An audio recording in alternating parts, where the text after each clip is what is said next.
This morning's keynote is Parents in Prison, Collateral Consequences for Children and Families. It's presented by Dr. Rebecca Shlafer. Dr. Schaeffer is an assistant professor in the Department of Pediatrics at the University of Minnesota. She completed her doctorate in child psychology at the Institute of Child Development at the University of Minnesota. Dr. Schaeffer's research focuses on the developmental outcomes of children with parents in prison. She is currently leading several research projects focused on incarcerated parents and their minor children, a parenting support program for incarcerated mothers, and the dissemination of Sesame Street resources for young children with incarcerated parents. This promises to be a fascinating topic. Please join me in welcoming Dr. Schaeffer to the podium.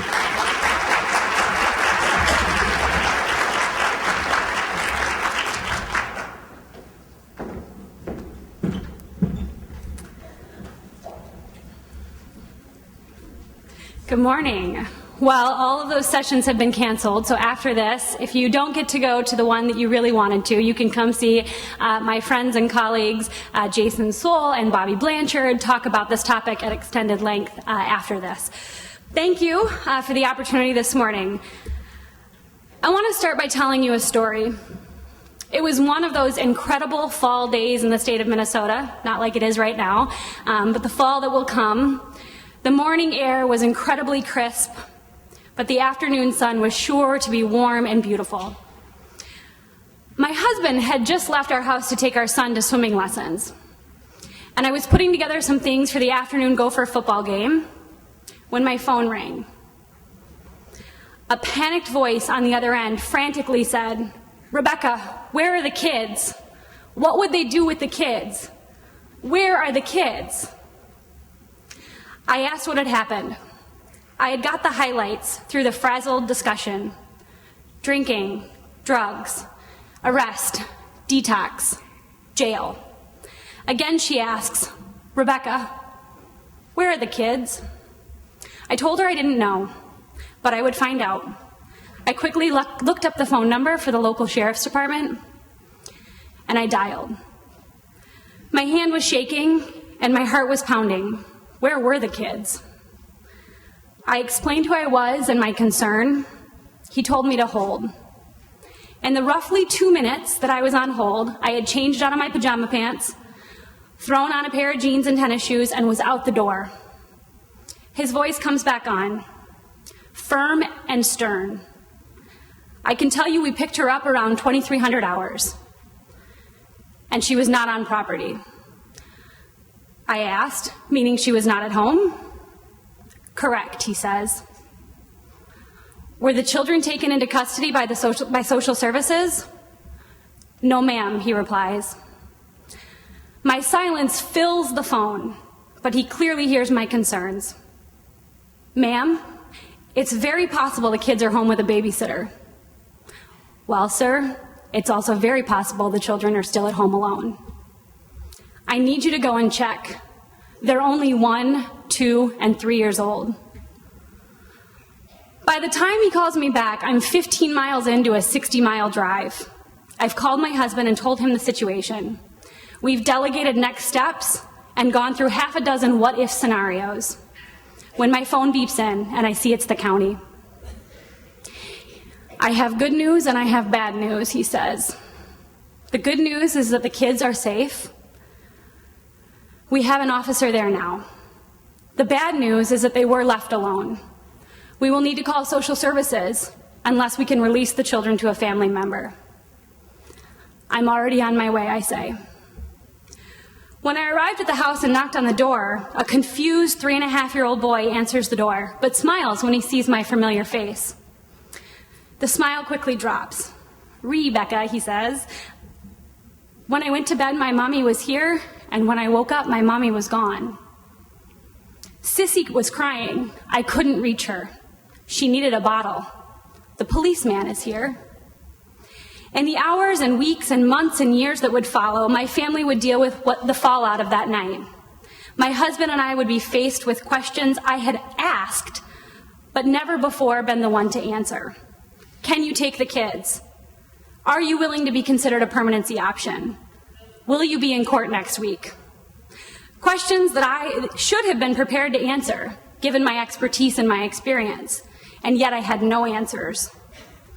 That little boy turned 4 and 5 and 6 years old, but every single time I saw him at a family function, he'd say the same thing to me. "Rebecca, remember that time when the policeman was there? Remember? I went to bed and my mommy was there, and when I woke up, my mommy was gone."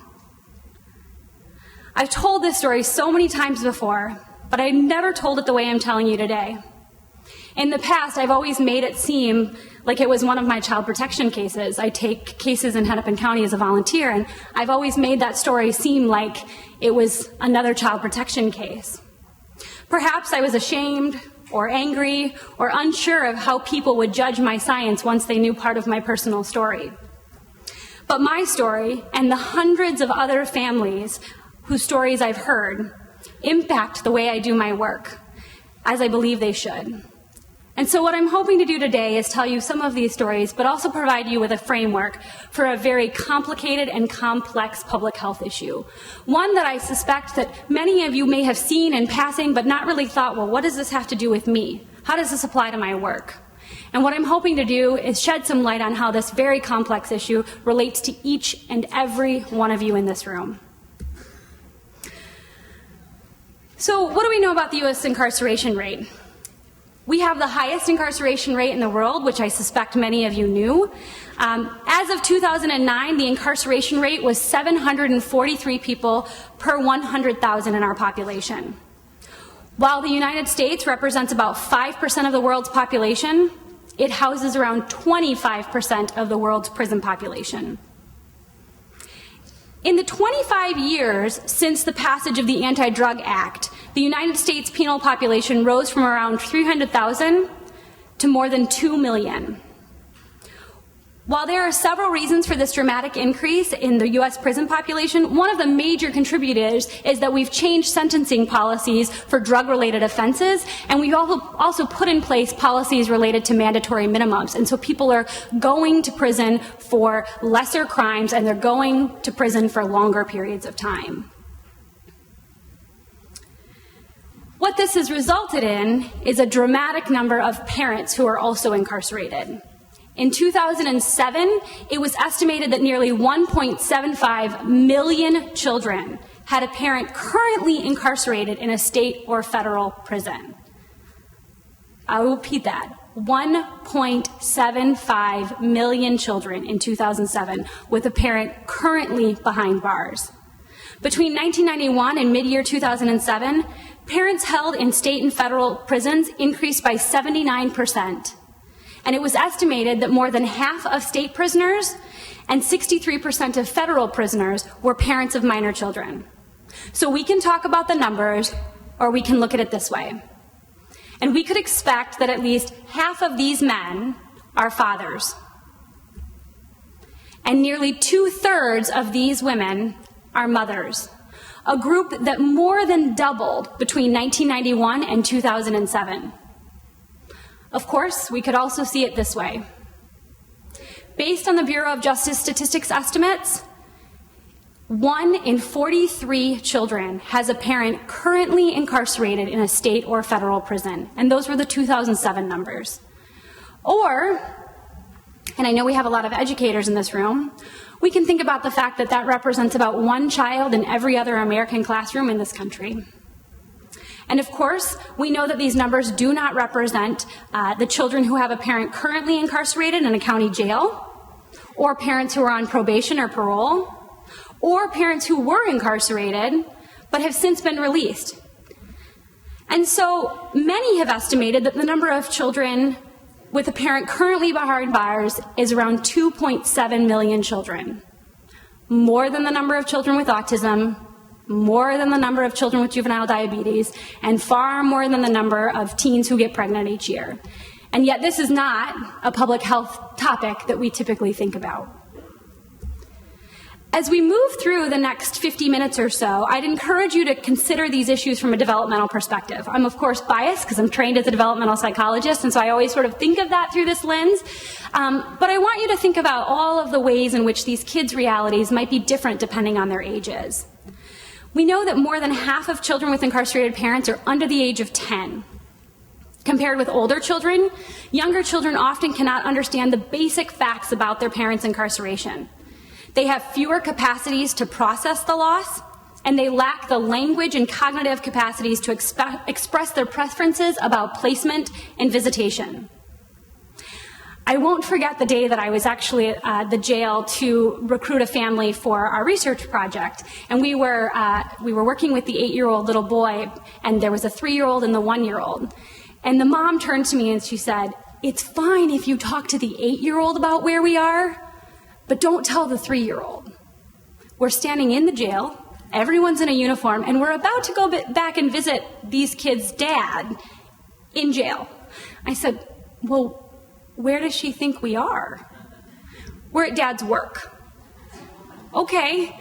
So here I am in this position, and I'm actually thinking this is going to be an interesting, I'm not talking about the jail regularly or talking to these kids about where their parents are, but I think, what is this 8-year-old thinking about how he has to keep up this lie for his little sister? When does he tell the truth? When does he know mom is telling the truth? When is it okay to tell the truth? And I realized then that this 8-year-old's experience of his father's incarceration was going to be drastically different than the 3-year-old's experience. Surely we know that an infant's experience of their parents' incarceration is different than a 5-year-old or a 15-year-old's experience. And as we talk about children's outcomes in the context of parents' incarceration, you'll hear me often say, well, it depends. It likely depends on how old the child is when the parent is incarcerated and when the parent is released. But it also depends on where the parent is incarcerated. Often we use the term parental incarceration as sort of this umbrella term to think about incarceration in jail or prison or state or federal prison. And really, even the title of my talk today was a little bit of a misnomer, because we're not just going to talk about prison today, but thinking about corrections in general and incarceration in jails and prisons. So we know that these terms aren't interchangeable and that differences have really important implications for children and families. So this is the county jail, the Washington County Jail in Stillwater. I've spent many a day and many a night, it's over here, I always forget that, the Washington County Jail in Stillwater. Spent many a day and many a night there, to the point that the work release guys, as we were often coming in and leaving at the same times, they'd always say, "Do you get to go home?" I'm like, "Yes, I do, but I am here for long periods of time." And they were leaving while I was coming, and for many weekends on end, I was sitting in this jail lobby waiting to talk to children and families. What we know about county jails in Minnesota: these are run by local sheriff's departments. They house individuals awaiting trial or sentencing. And they typically, if sentenced, house individuals for terms of 1 year or less. So this is a really important piece, right? If you get picked up for a DWI on the way home from your poker game with your buddies, in your county, you're likely going to be picked up and taken to the local sheriff's department. Now, your kids may be 10 minutes away or 15 minutes away, but you're relatively close to your family if you're picked up in the county in which you reside, right? Prisons in Minnesota are, of course, run by the Department of Corrections. They house inmates convicted of breaking state laws, and they generally house inmates who are sentenced to anything more than 1 year plus 1 day. And so in this case, if you think back to that, pre-adjudication example with the county jail, that individual might have gotten picked up for the DWI, but they may be released or sentenced there for a misdemeanor or a gross misdemeanor. So the sentence lengths matter too, and we'll come back to this in a bit. So we have the state prisons, but then we also have federal prisons, which generally houses inmates sentenced sentence individuals convicted of federal crimes, so interstate drug trafficking, for example. These are run by the Federal Bureau of Prisons, and these different types of facilities have really important implications for the distance to the facility between the family's residence prior to incarceration, as well as issues, as we'll talk about in a bit, about availability of programming and services and what's available to current inmates. So you'll often hear individuals talk about how county jail was so much worse than the prison that they're currently in.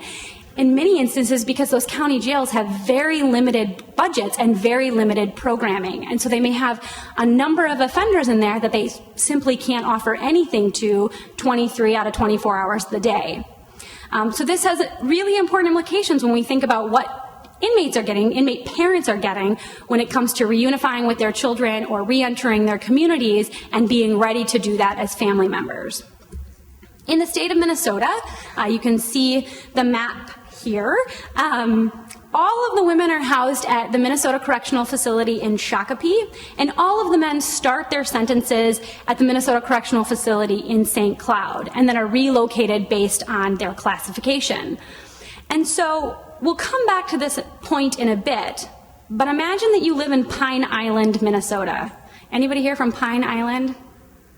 Raise your hand wide. Oh, very good. Pine Island. Thank you. Welcome. So imagine you live in Pine Island and your mom is incarcerated at Shakopee.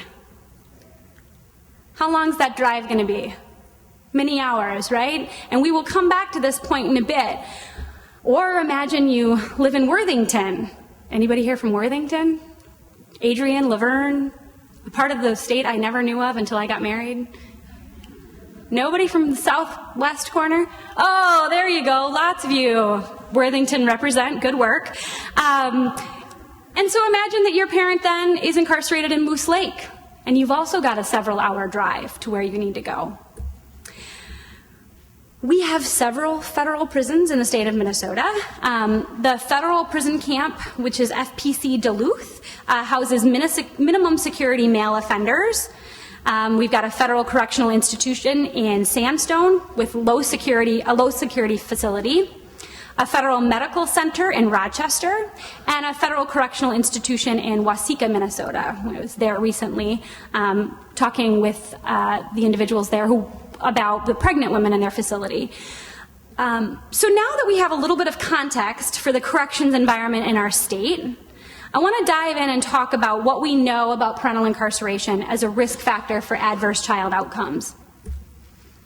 So I'm sure that the majority of you in this room have heard about adverse childhood experiences. This language is not new to most of you. But I want to provide a brief refresher for those of you who haven't or are less familiar with this framework. So in 2008, the CDC developed a set of questions that states can use in the behavioral risk factor surveillance system. A survey used by states to determine the risk factor of their residents based on behavioral risk factors. In 2011, Minnesota became the 18th state to add ACE, or Adverse Childhood Experience questions, to this survey. So what we know is that ACEs frequently occur together.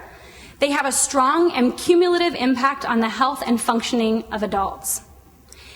And an extensive and growing body of research documents that adverse childhood experiences, those causing toxic levels of stress and trauma before the age of 18, are specifically linked to poor physical and mental health, chronic disease, lower levels of educational achievement, and lower economic success, in addition to impaired social success in adulthood. So in 2011, data from the Minnesota Department of Health, we found that 28% of Minnesota adults reported experiencing verbal abuse during childhood. 1 in 4 reported that someone in their household had a drinking problem. 21% experienced the separation or divorce of their parents. 17% reported that someone in their household had suffered from mental illness. 16% had reported experiencing physical abuse as a child. 14% had witnessed domestic violence. 1 in 10 reported that someone in their household had a problem with drug use. 1 in 10 had also reported being sexually abused as a child. And lastly, and most important to us today, and for much of the work that I do, is the incarceration of a household member. 7% of Minnesota adults reported experiencing the incarceration of a household member during their childhood. And I want to pause here and take a look at these other ACEs. What's interesting to me about the other 8 ACEs is how much more we know about them from a scientific standpoint than we do about parental incarceration. A Google Scholar search for parent divorce, for example, yields nearly 500,000 hits. When I changed divorce to incarcerated, I got about 50,000 hits, which is actually far more than where we were at just 10 years ago. So while we know that parental incarceration is a public health problem, it's one that's received relatively little attention when compared to the other ACEs. That said, I would suggest that many of these other ACEs actually confer risk for incarceration. We know, for example, that mental illness and substance use are strong predictors of incarceration. This is why I think parental incarceration is a bit different than some of the other ACEs, in that it rarely is a risk factor that occurs in isolation. And for many of the children and families that you work with, and if you come into contact with children and families who are involved in the criminal justice system, I suspect that they have 1, 2, 3, 4 or more ACEs, because we know that there is a domino effect that will get kids to the point of having a parent who's incarcerated. And we'll talk about this as it relates to why then the research is so complicated when we consider the complex risk factors that surround parental incarceration. So when we narrow the focus in a bit and specifically focus on parental incarceration, what we know about these children is that they are at increased risk for a host of negative outcomes, including internalizing problems like depression, anxiety, and withdrawal, externalizing problems like aggression, substance abuse, and delinquency, and difficulties with school, including lower grades compared to their peers, truancy, and school failure. But this connection between parental incarceration and any negative child outcome, whether that be skipping school or doing drugs, is not so straightforward. A growing scientific literature has shed some light on whether parental incarceration uniquely impacts children's outcomes, or if it's the negative effects we see that are due to a number of co-occurring complex risks. So we can think about all of the things that often come with parental incarceration, including poverty, limited parent education, residential mobility and school mobility, limited opportunities for employment, stable employment or enough employment to keep the family afloat, physical, mental, and chemical health problems, and racial disparities, an inequitable distribution of resources across communities in this country. And what we know is that any one of these things, if we took out the parental incarceration element, any one of these risk factors is linked to poor child outcomes. So we know, for example, and there's been a growing body of literature that's looked at just residential stability or instability and homelessness, right? We know that kids who are homeless don't do well in school compared to their peers and that they face a lot of risk factors. Kids who are at home dealing with the mental illness of a parent or a parent who is abusing substances, those kids don't fare well compared to their peers. And yet for kids who have a parent who is incarcerated, this is like a pileup of risk factors often, many of them which precede the parent's incarceration and put them at exceptionally high risks for poor outcomes. So we can think about the environmental risks that come along with children and families who may be impacted by this issue, but we can also think about the incarceration-specific risks that occur before, during, and after incarceration. And I think this is a helpful framework when you think about this broad umbrella term of children impacted by incarceration, when we think about the different experiences that children might have. And in your own individual work with this population, this might be a helpful framework or set of questions to ask yourself about how this experience may or may not have impacted the child. So let's first consider things a child may be exposed to before the parent is incarcerated. They may live in a dangerous neighborhood or be exposed to a parent's physical or emotional abuse. They might witness the parent's criminal behavior or even their arrest. And we can ask ourselves a series of questions that help us understand a bit more about the vast individual differences in children's experiences when a parent is incarcerated. What was the quality of the parent-child relationship before incarceration? I often get asked, well, does it matter if his dad wasn't in his life when he was incarcerated? You know, he was not there before, but now he's incarcerated. Does that make a difference? And part of me always says, well, it depends. What's the nature of that relationship like? He may not have had any relationship, or maybe he was in and out, and maybe that incarceration now does have a negative impact. Did the parent live with the child? Was the parent a primary caregiver? Did the parent contribute to the family income such that the parent's incarceration could actually cause many families to lose that element of the family income, whether that was legal or illegal sources for helping the family out? And actually now the parent's incarceration not only separates the parent from the child, but causes the family to actually have not enough resources to afford where they're living or to meet their basic needs. There's been some additional research that's come out recently looking at the kind of interconnections between homelessness and incarceration, in that the father's incarceration may actually lead families to being homeless, because whether that parent was contributing, like I said, through illegal sources or through legitimate jobs, that the loss of that income actually means that the mother can no longer afford where she's living and the family becomes homeless. What was the quality of the co-parenting relationship? And I'll use co-parenting a number of times throughout this morning's talk, but to think about the relationship between whoever the incarcerated parent is and whoever's providing care for that child, recognizing that that may be a number of people over a different period of time. So is that dad who's incarcerated, and we're thinking about the co-parenting relationship with mom? Is it mom who's incarcerated and the co-parenting relationship with grandma? Whatever that dyad is or that triad is, thinking about what is the quality of that parent-child relationship before the parent's incarceration, because that's going to have really important implications for what's coming next. Did the child witness the parent's criminal activity or arrest or trial? So in their study of children between 7 and 17 years old, Danielle DeLier and her colleague found that 36% of incarcerated parents reported that their children witnessed their criminal activity, arrest, or sentencing.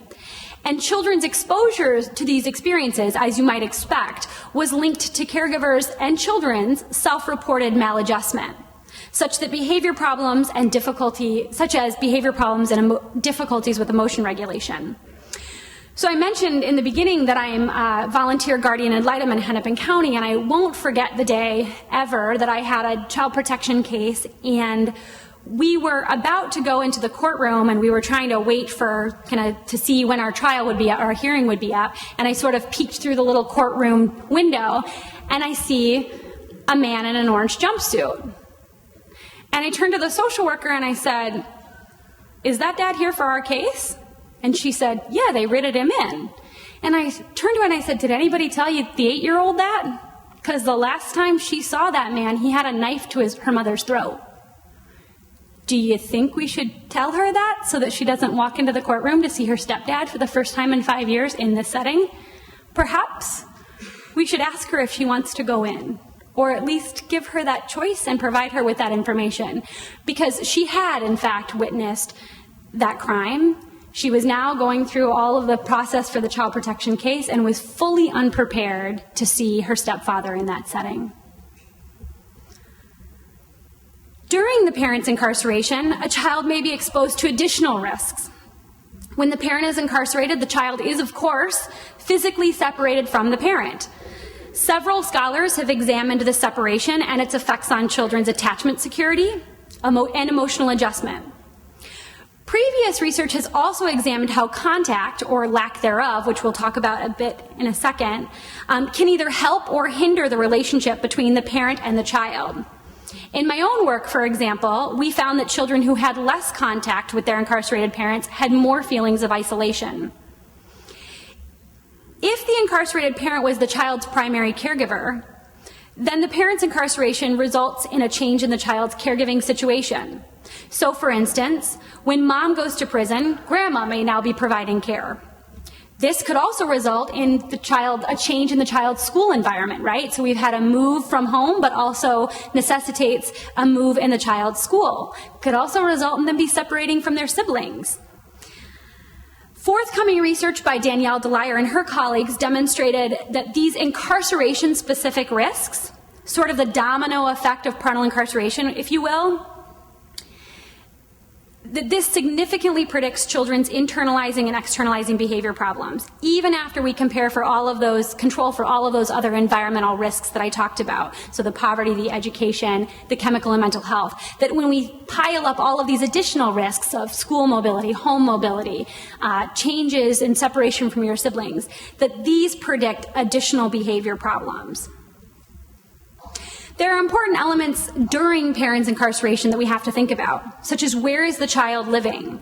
And we know that that really depends on which parent is incarcerated.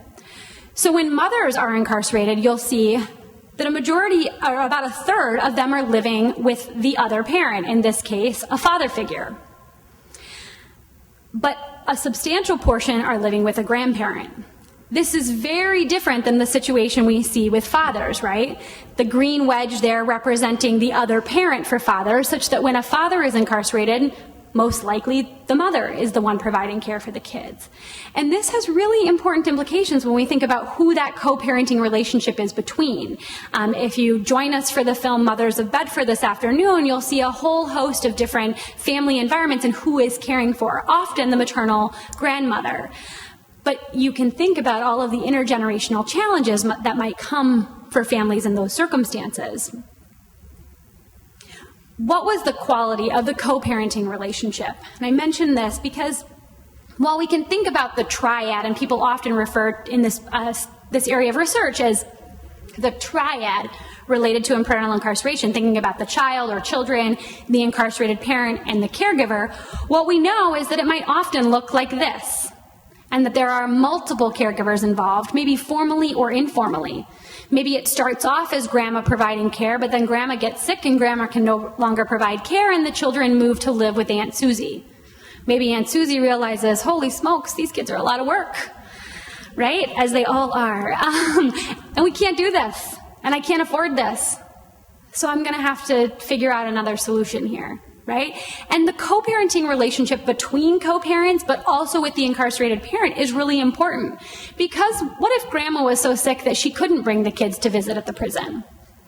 What if Aunt Susie is really still quite pissed off at mom for all the drug deals she did? And she says, screw that, I'm not taking those kids to visit their mom, right? In which case, the caregiver is regulating all of the contact between the parent and the child. We found this in some of the work that we were doing in Wisconsin, that caregivers were actually taking the letters that would come in the mail from the incarcerated parent, and they would never give them to the child. And so the child may think, I never hear from my mom. When in fact, mom or dad is reaching out, but the caregiver is regulating some of that contact. Often they're doing this with really good intentions, right? But it's a complicated picture. I want to show a short clip about the caregiver's role in this. And this comes from the Sesame Street initiative that was recently rolled out last year. Caregiver advice. Michelle. My name is Michelle, and I have my two granddaughters, Shana and Shayana. Their mom is in prison. I'm the legal guardian for the last 5.5 years. One is 9 and one is 11, and I love them dearly. My name is Tiffany, Cheyenne and Cheyenne's aunt, and I've been helping my mom basically in whatever she can do with the girls. They love to get their hair done, and it's a great opportunity to talk with them when you're doing their hair, and you're just sitting there brushing, and you're talking about different things, and we talk. They actually do open up a whole lot more. Sometimes the prisons are so far away. It's hard to take them to see their mom, you know, so we do the televisiting with her, usually weekly or bi-weekly, whether it's on the television, face-to-face, or it's on a visit. It's very important because they see them, they know that they're okay, they're not hurt, and it's great for them. I was a problem child. I was in prison, and I share it with the girls. I tell them she could do it. It could happen. It happened with me. You know, she could make a big change. It gets hard, but as long as everybody sticks together, you can do it. You gotta have the love. Yeah. It all has to do with the love.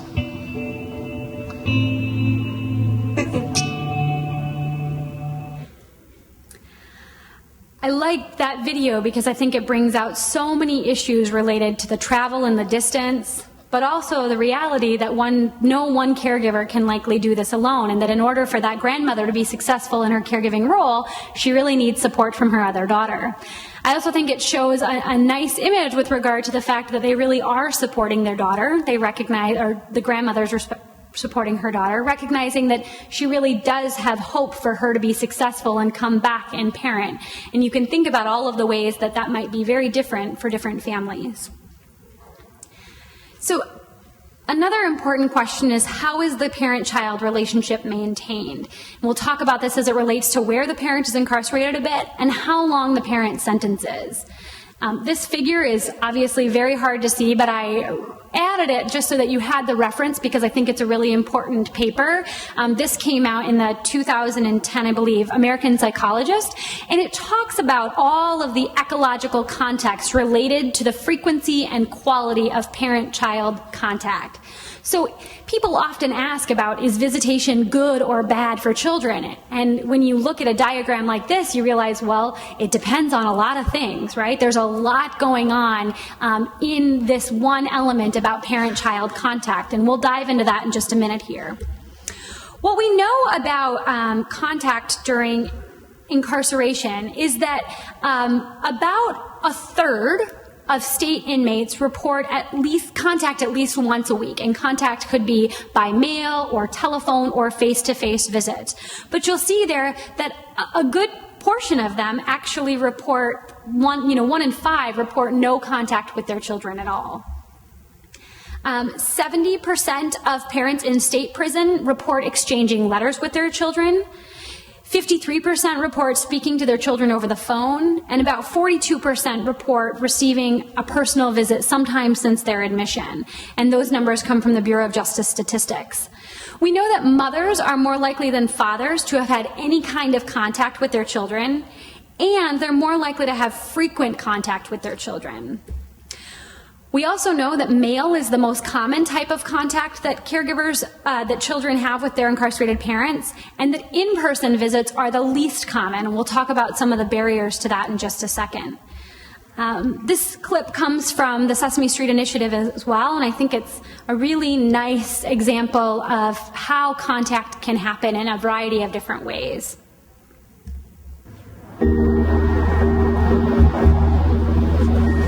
My name is Nilo. Every day when I get home from school, my dad's always waiting for me. He knows I'm coming because I do a special whistle, and he whistles back. My mom is away right now. She's in prison. Mom writes me letters almost every day, and Dad leaves them in my room to read when I get home from school. I love getting letters from her. It makes me feel close to her. I miss her a lot. I keep every letter she sends me in my special box. Sometimes I like to look through it and read some of the letters again. This is a great picture of my mom on the left and my godmother. I like that she's smiling here. I always write back to Mom. I tell her what I'm up to and how I'm doing.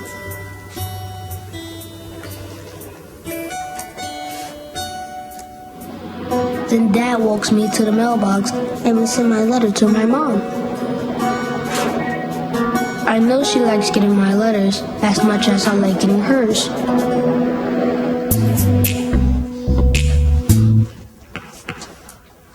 I think about my mom a lot.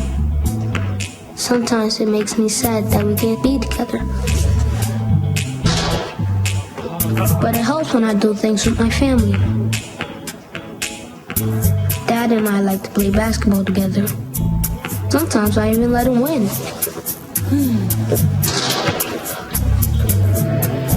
We also like to go fishing together. It's really peaceful here. And I can think about my mom and talk to my dad about how I feel.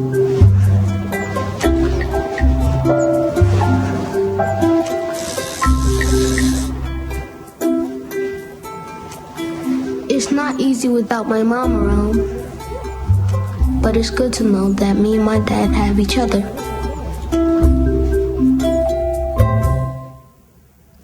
So I think there you can clearly see some of the protective factors that are in that kid's life. Very well connected to his father, who supports the contact with mom. A little known fact about all of those Sesame Street resources is that they were actually filmed by Jen McShane, who is the director of Mothers of Bedford. So if you come join, that's the second plug for Mothers of Bedford this afternoon. So let's think a little bit about contact. There are a couple of things that are really important, I think, to know about the type of contact. So as I mentioned, mail is the most common and in-person visits are the least common. And what you can see here is that there is a sort of steady decline. The longer someone is incarcerated, that we see less contact over time. So even if you just look at the telephone, the number of telephone frequency, these are all percentages of individuals who report this type of contact. So about 25% of individuals who are serving less than a year left on their sentence report regular telephone contact, compared to 20% if they're serving greater than 60 months. As I said, I get a lot of questions often in my work about, well, is visiting good or bad for kids? And my answer here, the it depends, really is because of the vast differences in the visiting environments that we see. So are we talking about this kind of visiting? Because this kind of visiting, where kids are together and clearly working on developmentally appropriate tasks like coloring, and they get to hug and be close to their parents, that looks great. But what we know is that there are very few facilities in our state and in the country that look like that. In the state of Minnesota, for example, visits look more like this, not quite like this. There are rows of chairs that sit across from each other. I know that we have Department of Corrections represented in the back, so you guys can, raise the roof a little bit. Good work. So often, though, visitors and the inmates are required to sit in rows, in assigned seats, looking across from each other. I pulled some of the visitation rules from the Department of Corrections website. So, in their words, not mine, intimacy is limited to one brief kiss on the cheek, a hug, and a handshake at arrival and departure. That's for kids, too. Children age 9 and under may sit beside the offender or on their lap. An offender may not touch a child while they are sitting on an adult visitor's lap. A visitor may not touch a child while it is on the offender's lap, with the exception of passing or receiving the child. No kissing of the child on the lips is permitted. Children are not allowed to play on the floor or climb on the furniture. No play fighting or wrestling is allowed. Children will not be tossed, thrown, or held above the shoulders. So, imagine a 3 or a 4-year-old in that environment, right? So it's not this environment, but a lot like this for visiting environments in the state of Minnesota. In county jails, people often don't know this, but in county jails, the visiting is actually even more restrictive, because jails include inmates of all security levels, right? They haven't been some of them haven't been sentenced yet, and so they have everybody who might be awaiting trial. So this could be everybody from a mass murder to a low-level drug offense. And so the visiting environments are actually more secure, and they're all non-contact visits. This happens to be the visiting room, the visiting area at the Washington County Jail. As I said, I spend a lot of time there. It was actually the first time that I was in this visiting environment. I was there on a Wednesday morning with the jail administrator, and we were getting ready to roll out a new study. And he was taking me around to show the environment where we would be working and kind of getting us set up. And I'm standing there next to him, and he's kind of pointing out the visiting booths and telling me about the structure, and he's pointing out the video cameras and stuff, and I can barely listen, because underneath that metal desk was like a 6, 7, or 8-year-old who was cowered underneath that shelving area while mom was frantically talking to boyfriend or husband on the other side of the glass. And I look at my watch and I think, it's 10 o'clock on Wednesday morning. That kid is surely old enough to be in school. But he didn't see any of this. We were in the exact same scene, and I saw a totally different thing unfold. And I said, what's up with that family? And he said, what family? And not because he doesn't care or because he's a jerk. He just saw a different scene. His job was different than mine, right? The frame with which I viewed the world was about kids and families, and he was telling me about safety and security, because that's his job. But it, to me, drove the point home more than I had ever had it before, in that we have very different roles. And in order to really support children and families in this context, we need people like him who can make that environment safe and secure.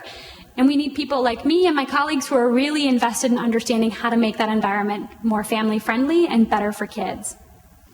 There's been a lot that has happened recently with regard to this kind of visitation, televisiting. Very little science on this yet. The technology, one of those instances in the world where technology has far outpaced our scientific understanding. So some folks have said, on one hand, this is like a Skype-based visitation, if you will.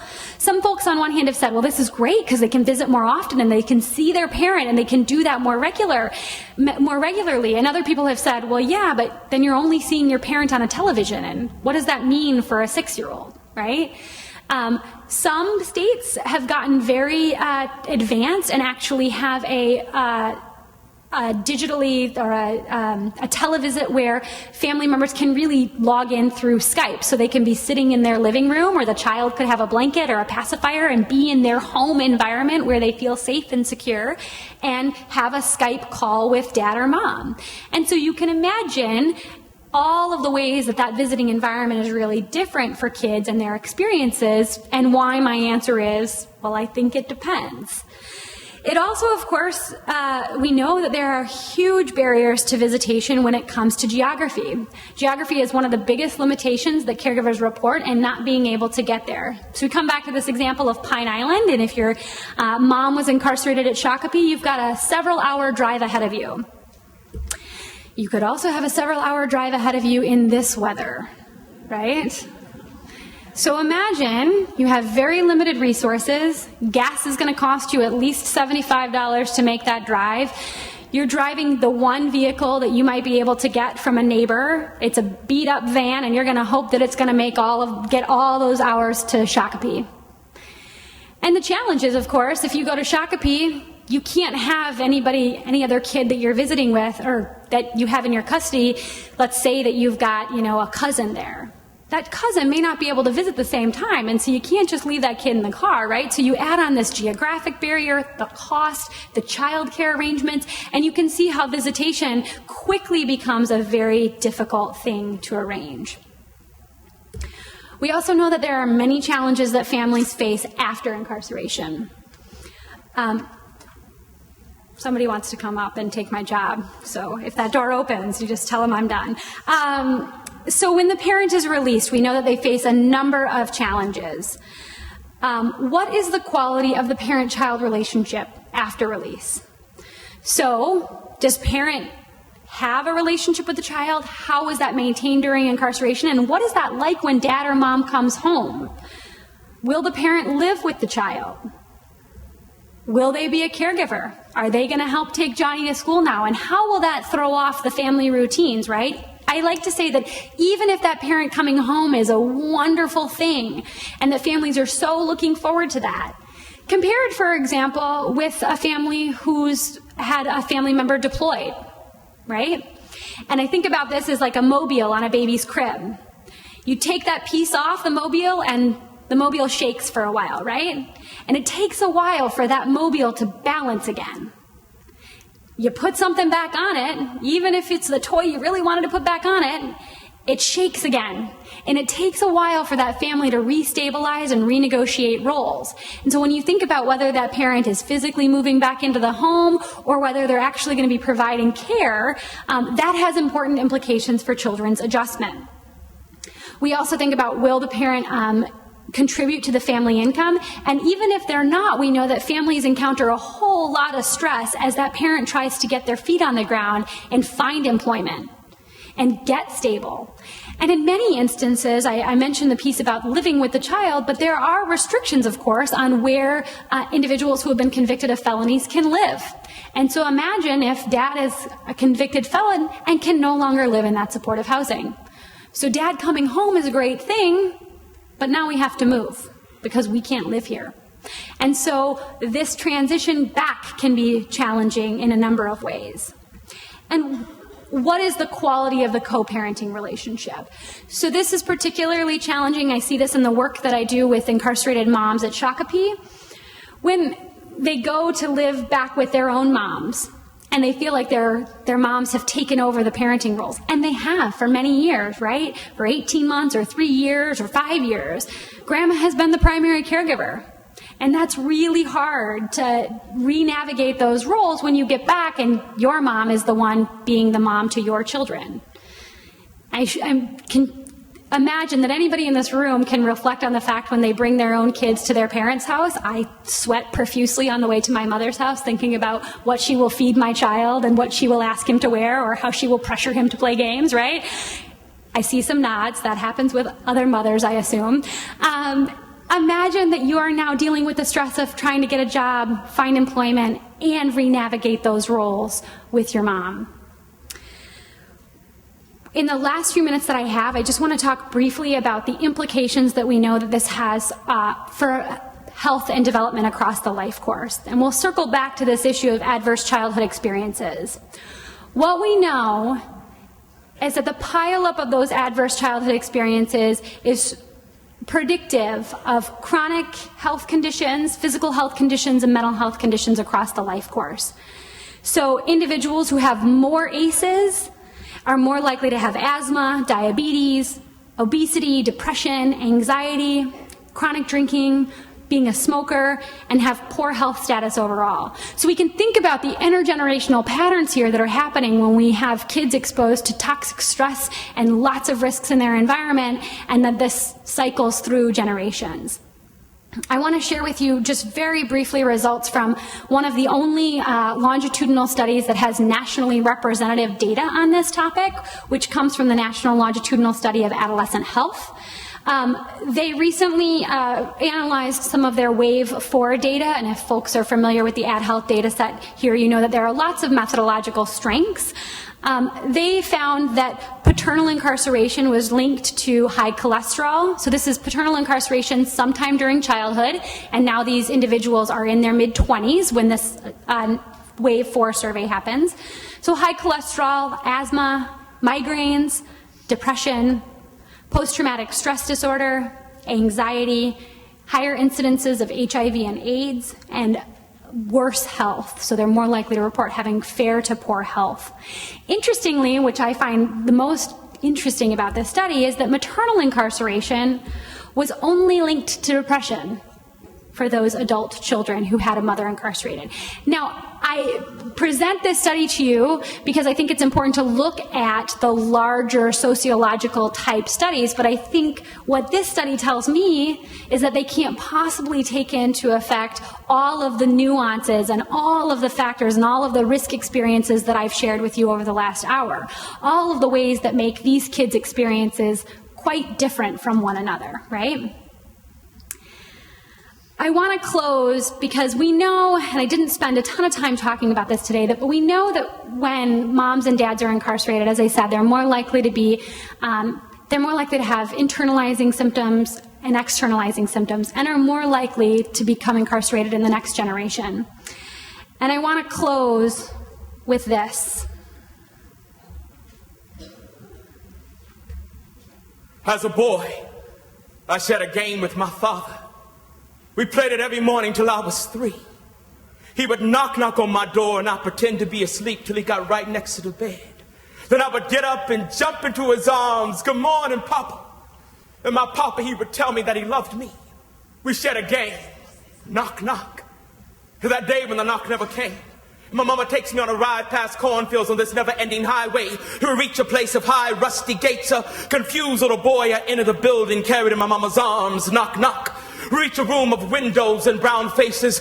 Behind one of the windows sits my father. I jump out of my mama's arms and run joyously towards my papa's, only to be confronted by this window. I knock, knock, trying to break through the glass, trying to get to my father. I knock, knock as my mama pulls me away before my papa even says a word. And for years, he has never said a word. And so years later, I write these words with a little boy in me who still awaits his papa's knock. Papa, come home, because I miss you. Miss you waking me up in the mornings and telling me you love me. Papa come home says things I don't know, and I thought maybe you could teach me how to shave, how to dribble a ball, how to talk to a lady, how to walk like a man. Papa come home said I decided a while back I want to be just like you, but I'm forgetting who you are. And years later, a little boy cries, and so I write these words, and I try to heal, and I try to father myself, and I dream up a father who says the words my father did not. Dear son, I'm sorry I never came home. For every lesson I failed to teach, hear these words. Shave in one direction with strong, deliberate strokes to avoid irritation. Dribble the page with the brilliance of your ballpoint pen. Walk like a god, and your goddess will come to you. No longer will I be there to knock on your doors. You must learn to knock for yourself. Knock, knock on doors of racism and poverty that I could not. Knock, knock on doors of opportunity for the lost brilliance of the black men who crowd these cells. Knock, knock with diligence for the sake of your children. Knock, knock for me, for as long as you are free, these prison gates cannot contain my spirit. The best of me still lives in you. Knock, knock with the knowledge that you are my son, but you are not my choices.